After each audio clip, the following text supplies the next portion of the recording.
আসসালামু আলাইকুম। এখন দেখবেন সংবাদ শিরোনাম।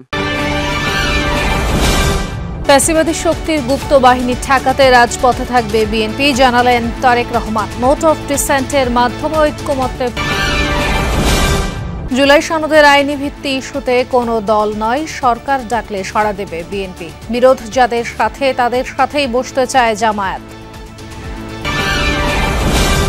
শাহবাগে আন্দোলনরত সরকারি প্রাথমিক শিক্ষকদের ওপর জলকামান সাউন্ড গ্রেনেড নিক্ষেপ, প্রতিবাদে কাল থেকে সারা দেশে কর্মবিরতির ডাক। আদানির বিদ্যুৎ সরবরাহ বন্ধের হুমকির ব্যাপারে এখনও করণীয় ঠিক করেনি পিডিবি, বলছে পাওনার বড় অংশই বিরোধপূর্ণ, স্বার্থবিরোধী চুক্তি। এতক্ষণ দেখছিলেন সংবাদ শিরোনাম, এখন দেখবেন বিস্তারিত। বিএনপি বর্তমান অন্তর্বর্তী সরকারের ওপর কোনো ধরনের চাপ প্রয়োগ করার পরিবর্তে ভিন্ন মতের জায়গাগুলোতে নোট অফ ডিসেন্ট দিয়েছে। এটিকেই ডিসেন্ট ওয়ে মনে করে বিএনপি। এমন মন্তব্য করেছেন দলটির ভারপ্রাপ্ত চেয়ারম্যান তারেক রহমান। রাজধানীতে এক আয়োজনে বিএনপি মহাসচিব মির্জা ফখরুল ইসলাম আলমগীর বলেন, পুরনো অতীত ভুলে অসাম্প্রদায়িক ও প্রগতিশীল বাংলাদেশ গড়তে চায় বিএনপি। মাতোয়া বহুজন সমাজ ঐক্যজোটের আয়োজনে হিন্দু প্রতিনিধি সম্মেলন। রাজধানীর কৃষিবিদ অডিটোরিয়ামে আয়োজিত এই সম্মেলনে অংশ নেন সনাতন ধর্মাবলম্বীদের প্রতিষ্ঠান ও সংগঠনের বিশেষ প্রতিনিধি, সমাজ ও সংস্কৃতি অঙ্গনের নেতৃবৃন্দ। সম্মেলনের প্রধান অতিথি বিএনপির ভারপ্রাপ্ত চেয়ারম্যান তারেক রহমান বলেন, কেবল আইনের শাসনই সকল নাগরিকের নিরাপত্তা নিশ্চিত করতে পারে। জানান, দলীয় স্বার্থে নয়, নোট অফ ডিসেন্টের মাধ্যমে ঐক্যমতে পৌঁছানোই সভ্য গণতান্ত্রিক পথ বলেও মনে করে বিএনপি। প্রতিটি নাগরিকের নিরাপত্তা দল, মত, ধর্ম, বর্ণ, রাজনৈতিক পরিচয় শেষে একমাত্র আইনের শাসন, ন্যায় বিচারী দেশের প্রত্যেকটি নাগরিকের নিরাপত্তা নিশ্চিত করতে পারে। অবশ্যই কারো দলীয় স্বার্থ বাস্তবায়ন করা এই সরকারের কাজ নয়, এবং এ কারণেই বিএনপি এই সরকারের প্রতি কোন রকম চাপ প্রয়োগ করার পরিবর্তে বরং ভিন্ন মতের জায়গাগুলোতে নোট অফ ডিসেন্ট, এটাকেই বিএনপি ডিসেন্ট ওয়ে বলে মনে করে। 5 আগস্টের পর যেসব ফ্যাসিবাদী শক্তির উত্থান হয়েছে তাদের গুপ্ত বাহিনী রুখতে বিএনপি রাজপথে সক্রিয় থাকবে বলেও জানান তারেক রহমান। পতিত পরাজিত ফ্যাসিবাদী অপশক্তিও বর্তমানে একইভাবে গুপ্ত কৌশল অবলম্বন করে দেশকে গণতন্ত্রের উত্তরণের পথকে বাধাগ্রস্ত করে তুলছে কিনা সে ব্যাপারে সজাগ দৃষ্টি রাখার জন্য আমি অন্তর্বর্তীকালীন জামায়াতের ডাকে সাড়া দিয়ে জুলাই সনদের বাস্তবায়ন প্রক্রিয়া নিয়ে আলোচনায় বসতে রাজি নয় বিএনপি। বিএনপির স্থায়ী কমিটির সদস্য সালাহউদ্দিন আহমদ জানিয়েছেন, জুলাই সনদ নিয়ে আলোচনার মধ্যস্থতা করতে পারে কেবল সরকার, কোনো দল নয়। ভোটের দিন গণভোট হলেও রাখতে হবে স্বাক্ষরিত জুলাই সনদে থাকা নোট অফ ডিসেন্ট। জামায়াত নেতা হামিদুর রহমান আজাদ জানান, আলোচনায় সমাধান না এলে রাজপথে কর্মসূচির পরিধি বাড়াবেন তারা। বৃহস্পতিবার রাতে বিএনপি মহাসচিব মির্জা ফখরুল ইসলাম আলমগীরকে টেলিফোন করে জুলাই সনদের আইনি ভিত্তি নিয়ে আলোচনায় বসার প্রস্তাব দেন জামায়াতের নায়েবে আমির আব্দুল্লাহ মোহাম্মদ তাহের। সেই রাতে এ নিয়ে বিস্তর আলোচনা হয় বিএনপির স্থায়ী কমিটিতে। বৈঠক শেষে বিজ্ঞপ্তিতে বিএনপি জানায়, স্বাক্ষরিত জুলাই সনদ সংবিধান ও প্রচলিত আইন অনুযায়ী বাস্তবায়নে তাদের দল অঙ্গীকারবদ্ধ। আলোচনায় বসার প্রস্তাবের পাশাপাশি রাজপথেও কর্মসূচি চালিয়ে যাচ্ছে জামাত জোট, যা ভালোভাবে নেয়নি বিএনপি। দলটি মনে করে জুলাই সনদের আইনি ভিত্তি নয়, বরং ফেব্রুয়ারি নির্বাচনকেই বিলম্বিত করে ভোটের মাঠে নিজেদের। সরকারি প্রাথমিক বিদ্যালয়ের সহকারী শিক্ষকদের কর্মসূচি পণ্ড হয়েছে পুলিশি বাধায়।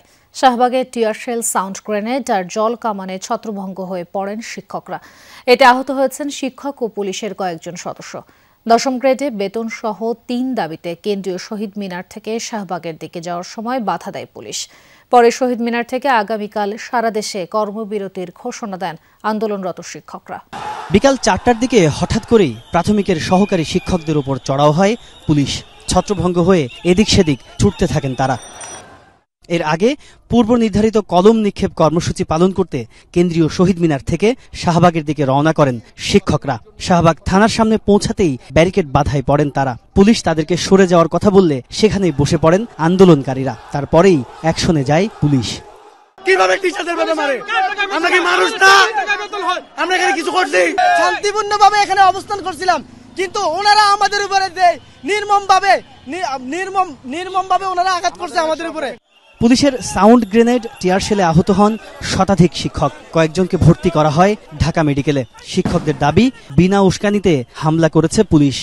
এখান থেকে আমাদের নির্দেশনা ছিল কলম নিক্ষেপ করে আমরা শহীদ মিনারে আবার ফিরে যাব, কিন্তু কলম নিক্ষেপ করতে আসার পরে এখানে আমাদের একটু সবাই স্লোগান দিতেছিলাম। এই সময়ে আতর্কিত আমাদের উপরে বোমা নিক্ষেপ করে, সাউন্ড গ্রেনেড নিক্ষেপ করে। ওনারা কিন্তু সবকিছু সুন্দর করে আমাদের কাছে কলমও দিয়ে দিচ্ছে, যে দিয়ে আমরা শহীদ মিনারে ফিরে যাব। ফেরত গিয়ে আমাদের নেতৃত্বে যারা আছে তাদের সাথে ঠান্ডা মাথায় কথা বলে পরবর্তী কর্মসূচি নির্ধারণ করে, এইভাবে কথা আছে। ওরা সুন্দর করে আমাদের ধন্যবাদ জানালো। এখন এই পাশ থেকে তার আবার এগেনস্টে গ্রুপ আছে, এটা তার যায় না। তারা দেখি ব্যারিকেড ভেঙে ভিতরে ঢোকার চেষ্টা করলো।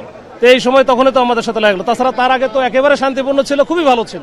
শাহবাগে কর্মসূচি পালনে ব্যর্থ হয়ে ভারতের আদানি পাওয়ার বিদ্যুৎ বন্ধের যে হুমকি দিয়েছে তা মোকাবেলায় এখনও করণীয় নির্ধারণ করতে পারেনি সরকার। বিদ্যুৎ বিভাগ বলছে দ্রুতই সব দিক বিবেচনা করে এ নিয়ে অবস্থান জানাবে বাংলাদেশ। 496 মিলিয়ন মার্কিন ডলার পাওনা দাবি করে 1 সপ্তাহের মধ্যে তা পরিশোধের আলটিমেটাম দিয়েছে আদানি গ্রুপ। যদিও এই পাওনার বড় একটি অংশকে আগে থেকেই বিরোধপূর্ণ বলে আসছে বিদ্যুৎ উন্নয়ন বোর্ড পিডিবি। ভোক্তা অধিকার সংগঠন ক্যাব বলছে আদানির সাথে সই হওয়া চুক্তি অসম, দেশের স্বার্থবিরোধী। অন্তর্বর্তী সরকার এখনও এটি বাতিল না করার প্রশ্ন তুলেছে ক্যাব।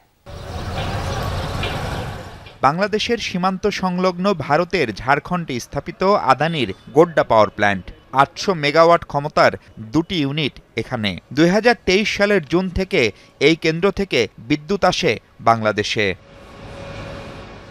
চুক্তি অনুযায়ী ইউনিট প্রতি প্রায় 15 টাকা করে দাম পরিশোধ করতে হয় বাংলাদেশকে। পিডিবি বলছে কয়লার দাম প্রতি টনে $10-12 বেশি ধরছে আদানি।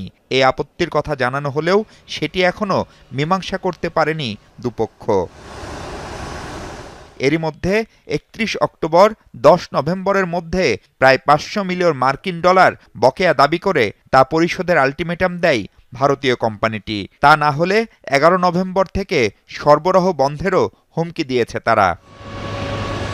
আদানি পাওয়ারের এই চিঠি নিয়ে এখনও নিজেদের অবস্থান পরিষ্কার করেনি পিডিবি। সব দিক খতিয়ে দেখেই বাংলাদেশের অবস্থান জানানো হবে বলে জানিয়েছে বিদ্যুৎ বিভাগ। আদানি নিয়ে ভাই আমরা একটু অফিসিয়াল ওয়ার্ক করতেছি, যখন কিছু বলার মতো হবে বলবো। এই মতো রাইট নাও আমরা একটু নিজেরা আগে আলাপ আলোচনা করতেছি, নিজেরা ওয়ার্ক করতেছি, তো তার আগে এই মুহূর্তে কিছু করতে চাই না। আদানির ওইটা নিয়ে স্যার কিছু ঠিকঠাক করতে পারলেন? মানে আমরা পেমেন্ট করব নাকি